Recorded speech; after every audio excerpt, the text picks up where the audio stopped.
Ako si Rudolph at kasama akong aking mga Kaibigan!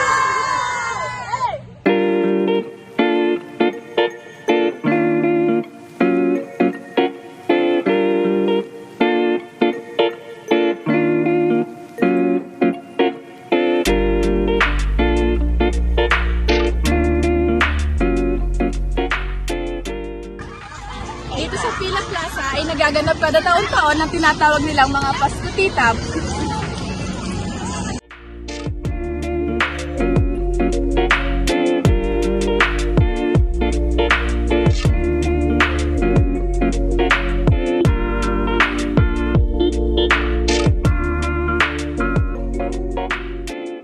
What's up mga Karudolph? Nandito ako ngayon sa Pila Laguna para ipakita sa inyo magagandang pasyalan at masasarap na pagkain na pwede niyong tikman.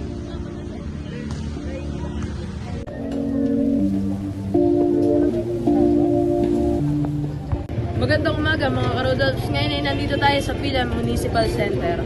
Ito ang nagsisilbing palatandaan at sentro ng Pila Laguna. Hi, ako si Raisa. At ako si Janelle. Nandito tayo sa Pila Laguna para ipakita ang masasarap na pagkain. Kaya, tara na!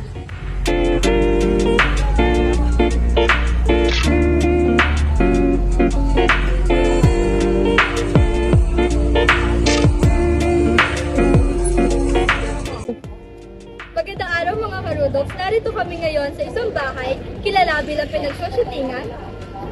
Bukod sa maraming mga sinaunang bahay dito, ay marami ring magagandang pasyalan at mga masasarap na pagkain.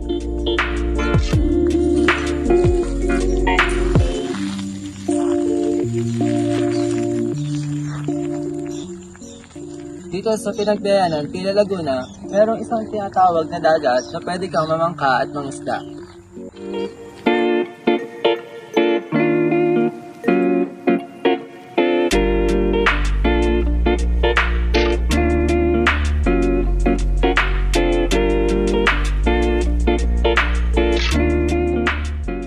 Hi guys, for today's video, nandito kami papunta sa Paliparan.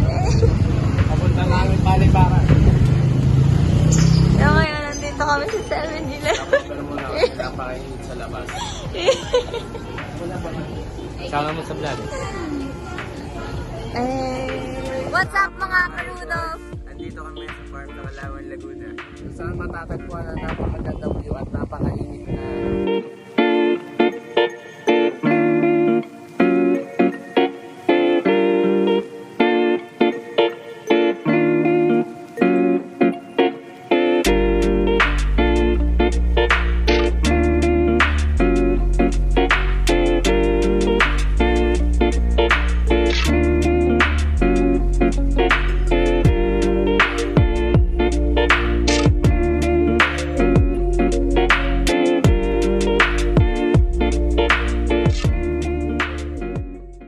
What's up mga Karudolph? Nandito kami ngayon sa Morales Farm kung saan matatagpuan dito sa Kalawan, Laguna. At ngayon, pauwi na kami. Bye! Hello mga Karudolph. Ngayon nandito kami sa Kalawan, Laguna. At ngayon ay papunta kami sa simbahan. Ngayon ay nasa harap kami ng simbahan ng Kalawan, Laguna. At sa aming pagbisita ay kasalukuyang nakasarado ang simbahan dahil wala namang misa.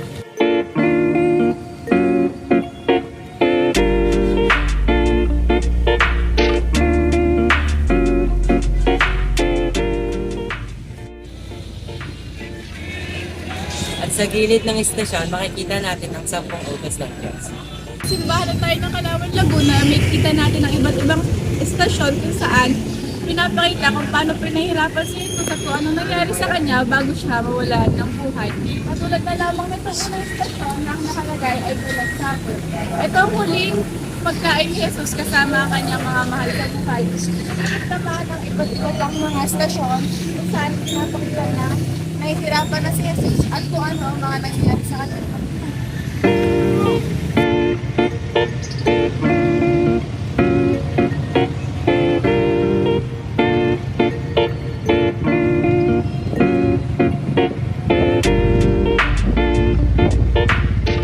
Magandang umaga. Nandito ako ngayon sa Plaza Pablo para ibahagi sa inyo ang aking mga karanasan sa lugar na ito. Po ako nakatira sa San Pablo at ito pong nakikita niyo sa aking likuran ay ang plaza ng San Pablo at ito po ang sentro ng aming bayan. Dito din po nagaganap ang Coca Festival na kung tawagin at nagaganap po ito tuwing Enero 13.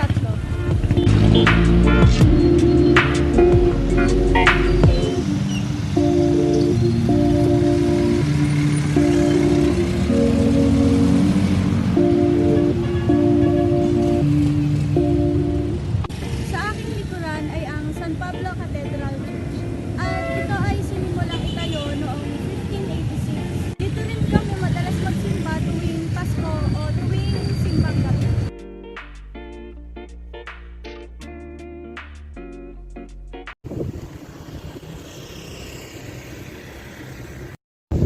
Magandang araw, ako si Lian at nandito ako ngayon sa Sampaloc Lake, isa sa 7 lawa sa San Pablo, Laguna.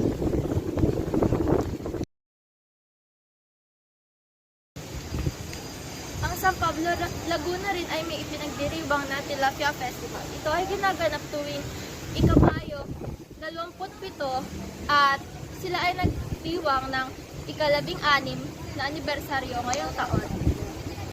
Alam niyo ba na may kwento ang Sampaloc Lake? Sabi ng mga matatanda, noong araw do ay mayroong isang diwata na nagpanggap na isang matandang lalaki at humihingi siya ng bunga ng sampalok sa isang matandang babae para sana sa kanya apong may sakit. Ngunit siya ay pinagdamutan nito. Walang nagawa ang matandang lalaki kundi umalis na lamang.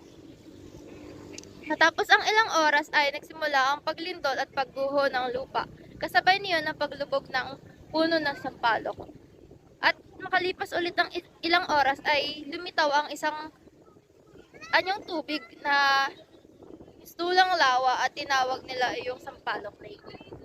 Sampaloc Lake ang napili kong lugar dahil isa ito sa mga paborito kong paggalaan dahil presko ang hangin dito at maganda ang tanaw.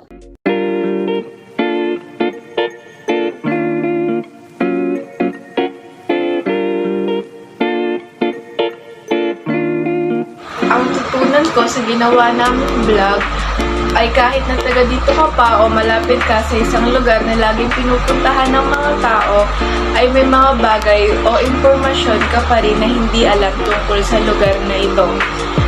At malalaman mo pa ang mga bagay o impormasyon na hindi mo alam sa mga taong hindi naman taga dito o malapit dito, na sila ay tinatawag na turista.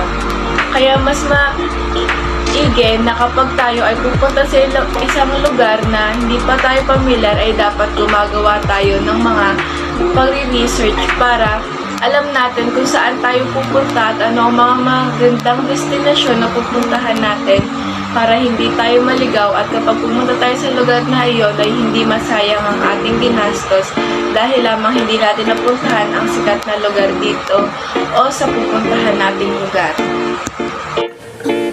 Ngayon, kung ay magbibigay ng aking realization tungkol sa vlog namin, napagtanto ko kung gaano kahalaga ang pagbibigay din sa personal na karanasan. Kaya naman, mas pinili namin ang makipag-ugnayan sa inyo sa pamamagitan ng pagpapakita ng mga totoong lugar na dinadayan namin. Isa sa aking mga natutunan ay ang kahalagahan ng pagbibigay inspirasyon. Alam namin na marami sa inyo ang dumadaan sa mga pagsubok ngayon. Kaya naman sa bawat video, nais namin iparating ang mensahe ng pag-asa at lakas ng loob. Sa paglalakbay namin sa iba't ibang lugar, nais namin ipakita sa inyo na kahit anong hamon ang ating kinakaharap, maaari pa rin tayong magsimula ng bagong paglalakbay. Ng mga bagong karanasan at magbigay inspirasyon sa iba. Kasama niyo kami sa paglalakbay. Umaasa kami na papanawaan kayo ng positibong enerhiya at saya. Ito ang aking realisasyon sa aming vlog. Maraming salamat. Akin, ang na-realize ko po sa vlog namin ay napakasaya po pala talagang maglakbay kasama yung mga kaibigan mo at mapuntahan po dito yung iba pa pong pasyalan dito sa Kalawan. At sadyang napakaganda po talaga ng mga pasyalan dito. Kaya para po sa akin ay masarap po itong balik-balikan. Tunay nga na masarap makapagbahagi ng magagandang karanasan gamit ang Lakbay Sanaysay. Dahil sa Lakbay Sanaysay, hindi mo lang ma-express kung gaano kasaya ang mga naranasan mo sa lugar na iyon. Nakakapag-inganyo din ito ng ibang tao na puntahan at maranasan din ang mga naranasan mo matapos mong lakbayin ang lugar na iyon.